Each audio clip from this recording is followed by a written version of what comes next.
Hi everyone, so today I will be speaking on the topic West Asia, or even also called as Middle East, and I will be discussing about the history, the present scenario, and what will be the future, and how can India solve the issue that is going on in the Middle East. So starting with the history, we can always see that there are three countries which has a fight to become the superpower or the supreme in the Middle East, and that is the Israel, Iran, and the Saudi Arabia.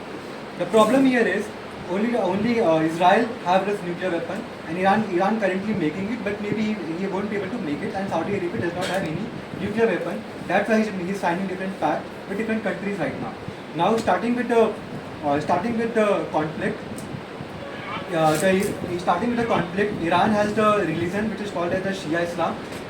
Israel has the Jewish, and Saudi Arabia has the Sunni Islam. So how Iran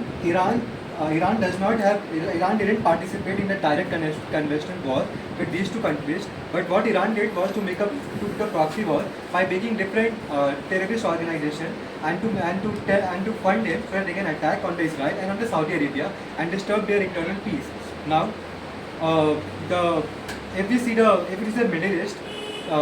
we have a country called as Yemen, just below the Saudi Arabia, where Iran has made a group called as Houthi and funded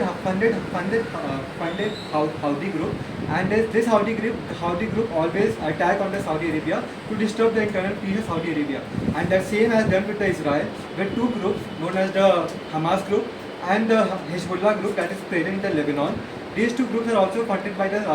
Iran to disturb the internal peace and to make the Israel unstable. Now adding one more country here, that is the Turkey. If you see the history of the Turkey, that is also in the Middle East, that before the First World War, Turkey, also known as the Ottoman Empire, was completely an Islamic state. But after the First World War, Turkey was converted into a secular state, and right now the current president of the Turkey, that is the Recep Erdogan, he does not wanted Turkey to remain as a secular state, and he wanted Turkey to become the supreme leader of all the Islamic states. That's why one of the famous place in the Turkey that is known as the Hagia Sophia was earlier a mosque, but later around the First World War was converted into the museum, and right now again has been converted into the mosque. And the main reason behind it is that Turkey also wants to become the supreme in terms of the Islamic State, because Turkey feels like we were the Ottoman Empire, and the Islamic State should see us and not the Saudi Arabia. And currently the supreme leader of all the Islamic countries is the Saudi Arabia, because of the two reasons. First, all the yatra, the Makkah Medina has been there to Saudi Arabia, and also the Prophet Muhammad has discovered Islam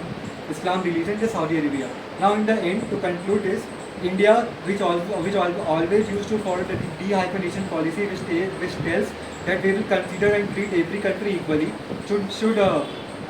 involve more in the Middle East, should do some of the foreign direct investment, and should do more investment and make more healthy relationship, and try to become a mediator and solve the issue, and to solve the issue and make more better relationship before China should do in the